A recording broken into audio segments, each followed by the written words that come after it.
Today I would like to tell you everything you need to know about HSA. An HSA is a health savings account. An HSA is a special kind of tax-advantaged account that's designed to help you pay for healthcare expenses. Anyone can open an HSA as long as you have health coverage through a qualified high-deductible health plan. If you don't have this type of health plan, you cannot open an HSA. Also, if you're not covered by any other health plan, you're not enrolled in Medicare, and cannot be claimed as a dependent on someone else's tax return.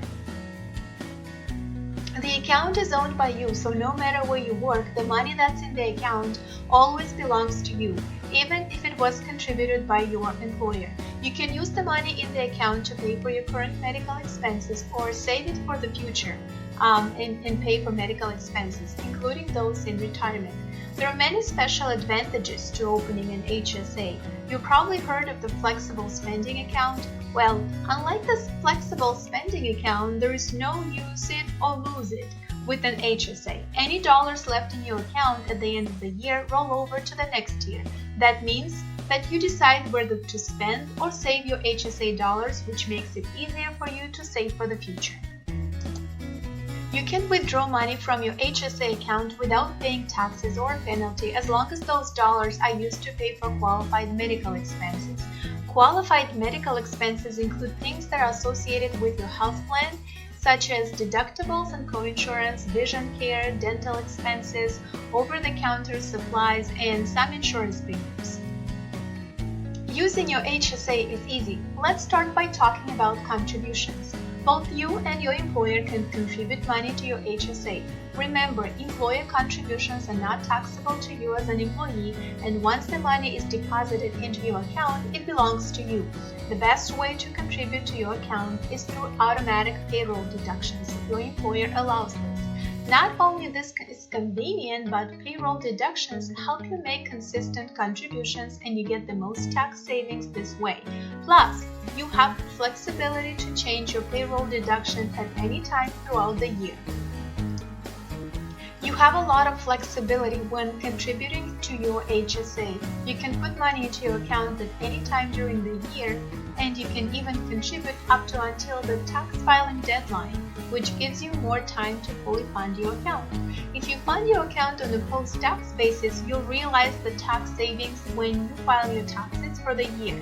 This type of contribution becomes an above-the-line deduction.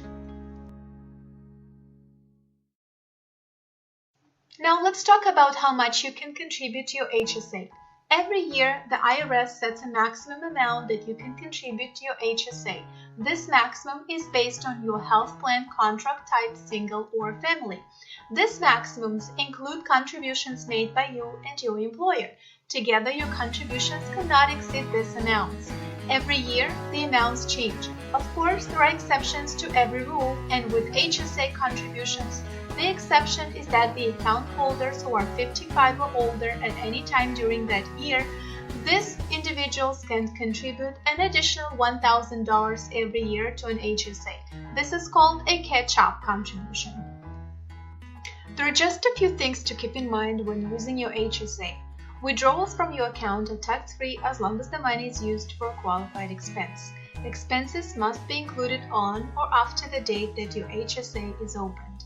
Expenses can be reimbursed only up to the balance in the account. And there is no time limit on when you can request reimbursement for an expense. You can wait as long as you want to submit an expense. Just make sure you keep all the documentation for the purchase with your tax records.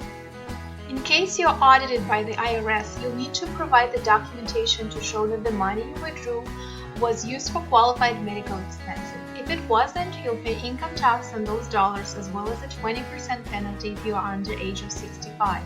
If you're over age of 65, withdrawals for ineligible expenses are only subject to income tax, but not the penalty. Check with your tax advisor if you have any questions about this. As always, thanks for watching, and please comment under the video in case you have a question. We love helping people and will respond ASAP. Love this video? Don't forget to